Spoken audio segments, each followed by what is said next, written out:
This video is not made for kids.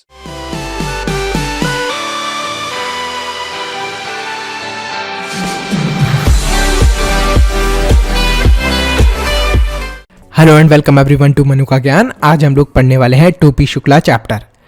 टोपी शुक्ला कहानी राही मासूम राजा द्वारा लिखे उपन्यास का एक अंश है। अब ये जो टोपी शुक्ला है ये वो वाली टोपी नहीं है जो हम लोग पहनते हैं, ये एक बच्चे का नाम है। इस कहानी के माध्यम से जो लेखक हैं उन्होंने बताया है कि बचपन में बच्चों को जहां से अपनापन और प्यार मिलता है वो वहीं रहना चाहते हैं। टोपी को बचपन में अपनापन अपने परिवार की नौकरानी और अपने मित्र की दादी से मिलता था, तो वो उन लोगों के साथ रहना चाहता था। कहानी जो ये पूरी कहानी है ये टोपी के इर्द गिर्द घूमती रहती है। वो इस कहानी का मुख्य पात्र है। टोपी के पिता डॉक्टर हैं, उनका परिवार भरा पूरा है, मतलब घर के अंदर कोई भी कमी नहीं है। ये परिवार अत्यधिक संस्कारवादी है, घर के अंदर संस्कार वगैरह बहुत ज्यादा हैं। घर में किसी भी वस्तु की कमी नहीं है, घर में कोई भी चीज जो है उसकी कमी नहीं होती, बहुत सारी चीजें हैं। टोपी का एक दोस्त है, उस दोस्त का नाम था इफिन। टोपी हमेशा उसे इफिन कहकर ही पुकारता था।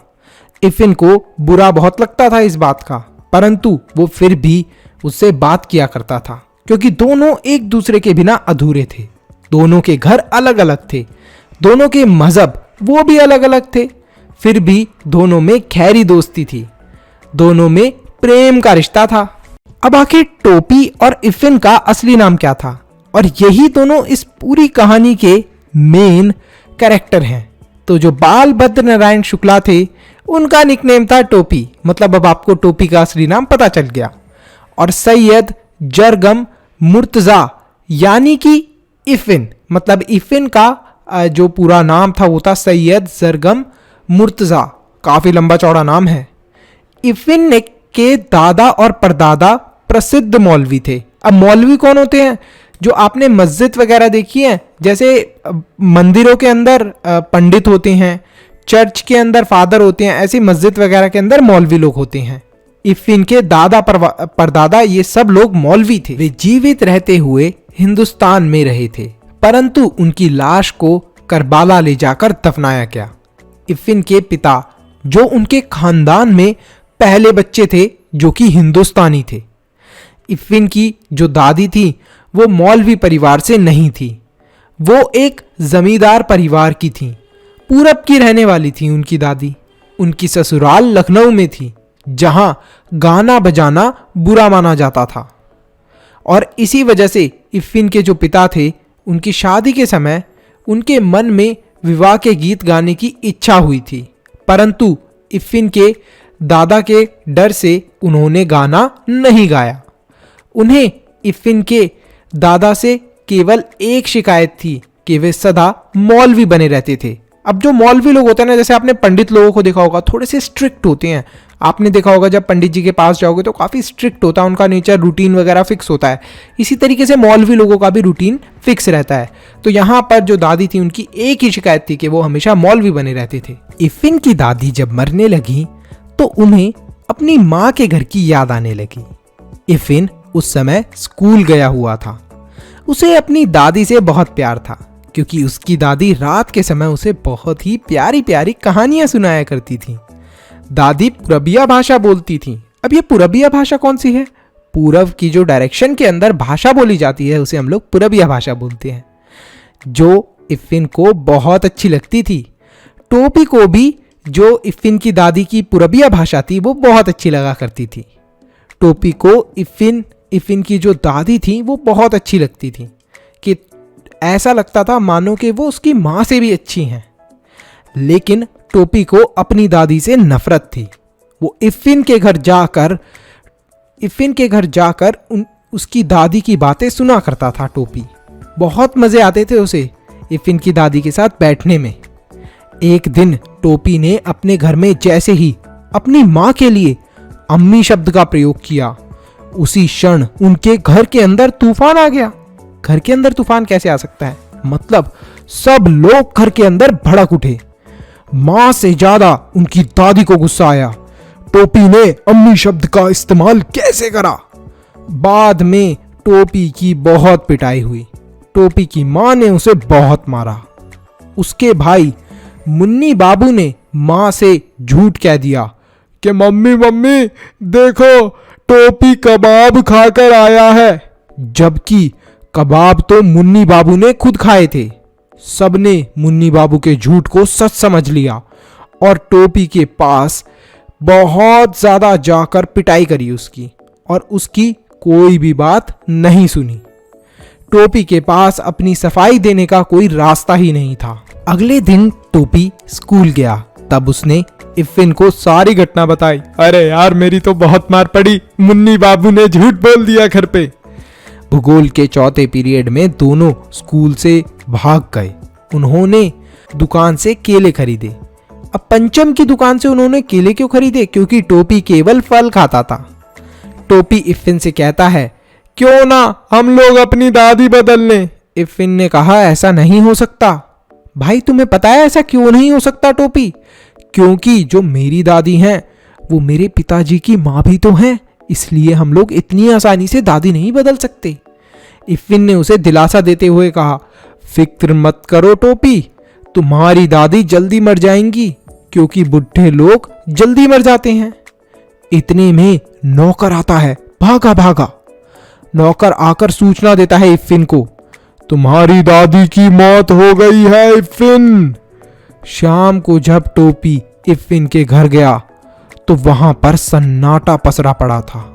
शांति ही शांति थी। वहां लोगों की भीड़ जमा थी। टोपी के लिए सारा घर मानो खाली हो चुका था। टोपी ने इफ्फिन से कहा तोरी दादी की जगह हमारी दादी मर गई होती तो बहुत अच्छा होता। मतलब कि उसने अपनी भाषा में ये कहा कि तुम्हारी दादी की जगह इफ्फिन मेरी दादी मर गई होती तो अच्छा होता। कुछ ही समय के बाद इफ्फिन के पिता का तबादला हो गया, मतलब कि ट्रांसफर हो गया। उस दिन टोपी ने कसम खाई कि वो आगे से ऐसे किसी भी लड़के से मित्रता नहीं करेगा जिसके पिता की नौकरी बदलने वाली हो। इफ्फिन के जाने के बाद टोपी अकेला हो गया। उस शहर के अगले कलेक्टर हरिनाम सिंह थे। उनके 3 लड़के थे।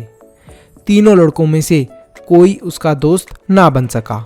डुब्बू बहुत छोटा था, बिल्लू बहुत बड़ा था, गुड्डू केवल अंग्रेजी बोलता था। तो जो तीनों लड़के थे वो बिल्कुल ही डिफरेंट थे टोपी से, इसलिए उसकी दोस्ती नहीं हो पाई। उनमें से किसी ने टोपी को अपने पास फटकने ना दिया। मतलब टोपी को वो लोग खिलाते वगैरह भी नहीं थे, ज़्यादा उससे बातचीत भी नहीं करते थे। जो माली और चपरासी थे उन्होंने टोपी को कलेक्टर के बंगले में घुसने दिया। टोपी कलेक्टर के बंगले के अंदर घुसता है। वो उन तीनों लड़के जो गुड्डू था, बिल्लू था और डुब्बू था उनको देखता है। वो तीनों मिलके क्रिकेट खेल रहे थे। उनके साथ टोपी का झगड़ा हो गया। डुब्बू ने अल्सेशियन कुत्ते को टोपी के पीछे लगा दिया। अल्सेशियन कुत्ता बहुत जोर से भौंक रहा था, गुस्सा कर रहा था। टोपी भाग रहा था। कुछ ही देर बाद टोपी के पेट में 7 सुइयां लगी। फिर उसे होश आया। तब उसे पता चला कि वो डॉक्टर के यहाँ पर है। फिर उसने कभी भी कलेक्टर के बंगले का रुख नहीं करा। गलती से भी उन लड़कों के पास मिलने के लिए वो नहीं गया आगे से। इसके बाद टोपी ने अपना अकेलापन घर की बूढ़ी नौकरानी सीता से दूर करा। वो सीता से बात किया करता था। सीता भी टोपी को बहुत प्यार करती थी। वे उसका जो भी दुख दर्द था वो समझती थी बहुत अच्छे से। घर के सभी सदस्य टोपी को बेकार समझते थे। घर में सभी के लिए सर्दी के गर्म कपड़े बने, परंतु टोपी को मुन्नी बाबू का उतरा कोट मिला। उसने इसे लेने से इनकार कर दिया और वो कोट घर की नौकरानी केतकी को दे दिया कि लो केतकी तुम पहन लो इस कोट को। उसकी इस हरकत पर दादी को बहुत गुस्सा आया। उन्होंने बोला टोपी अब तू अपनी पूरी सर्दियां ऐसे ही कपड़ों में बिताएगा, कोई तेरे लिए सर्दी के कपड़े नहीं बनेंगे। टोपी 9वीं कक्षा में 2 बार फेल हो गया, जिस कारण उसका घर में और ज्यादा डांट पड़ने लगी, मजाक उड़ने लगा। जिस समय वो पढ़ने बैठता था उसी समय घर के सदस्यों को बाहर से कुछ ना कुछ मंगवाना होता था। बोलते थे अरे जाओ टोपी मार्केट से ये ले आओ, अरे जाओ टोपी वो ले आओ। तो बेचारा टोपी पढ़ने अच्छे से बैठ ही नहीं पाता था। स्कूल में भी जो उसके अध्यापक थे उन्होंने उसका सहयोग नहीं किया, मतलब जो टीचर्स थे उन्होंने उसकी बिल्कुल भी हेल्प नहीं करी। अध्यापकों ने उसके 9वीं में लगातार 3 बार फेल होने पर उसे नजरअंदाज कर दिया था। पिछले दर्जे के छात्रों के साथ बैठना उसे बिल्कुल नहीं अच्छा लगता था, मतलब जो जूनियर स्टूडेंट्स थे, उससे छोटी क्लास के बच्चे थे, उनके साथ अब बैठना पड़ रहा था टोपी को, तो उसे बहुत बुरा लगता था। कोई भी ऐसा नहीं था जो उसके साथ सहानुभूति रखता हो, मतलब बिल्कुल भी टोपी के लिए सैड फील करता हो या उसकी सिचुएशन समझता हो। उससे परीक्षा में पास होने के लिए प्रेरित करता। कोई भी ऐसा नहीं था जो उसको मोटिवेट भी करता कि बेटा तुम कर सकते हो, पढ़ाई कर सकते हो, कोशिश करो। कोई भी उसे मोटिवेट भी नहीं करता था। घर और स्कूल में किसी ने भी उसको अपनापन नहीं दिखाया। उसने स्वयं ही मेहनत की और तीसरी श्रेणी में 9वीं पास कर ली। फाइनली उसने 9th क्लास पास कर ली। उसके 9वीं पास करने पर दादी ने कहा, अरे बेटा बहुत तेज रफ्तार है तुम्हारी, तो चलो तुमने 9th पास कर तो लिया तीसरे वर्ष में, बहुत अच्छे। यहीं पर हमारा ये चैप्टर खत्म होता है। मैं आपसे पूछना चाहता हूं, क्या आपका भी कोई ऐसा दोस्त था स्कूल में आपके साथ पढ़ता हो और उसके पापा का ट्रांसफर हो गया हो और वो चले गया हो? फटाफट उसका नाम लिखो कमेंट सेक्शन के अंदर और बताओ कि आखिर आप उसे मिस करते हो या नहीं। शायद वो भी इस वीडियो को देख रहा हो और आपका कमेंट पढ़कर मुस्कुरा दे। इस वीडियो को यहाँ तक देख लिया है तो फटाफट लाइक करो, चैनल को सब्सक्राइब करो और कमेंट करो अपना बेस्ट पार्ट। इसी के साथ साथ वीडियो को शेयर करना मत भूलना। एक इम्पॉर्टेंट अनाउंसमेंट, अगर आप लोग चाहते हो कि हम लोग फ्यूचर में इसी तरीके से और भी वीडियोस बनाते रहें तो आप हमारे चैनल के मेंबर बन के हमें सपोर्ट कर सकते हो। अब मेंबर कैसे बनना है? सब्सक्राइब के साथ में जो ज्वाइन बटन है उस पर क्लिक करें और हमारे चैनल के मेंबर बन जाए। तो आप हमें सपोर्ट कर रहे हैं डायरेक्टली कि हम आगे फ्यूचर में ऐसे ही वीडियोस लाते रहें। तो thank you so much for watching this video. Stay happy, stay healthy, मनुष्य ज्ञान लेते रहो। Bye bye till then, see you in the next video.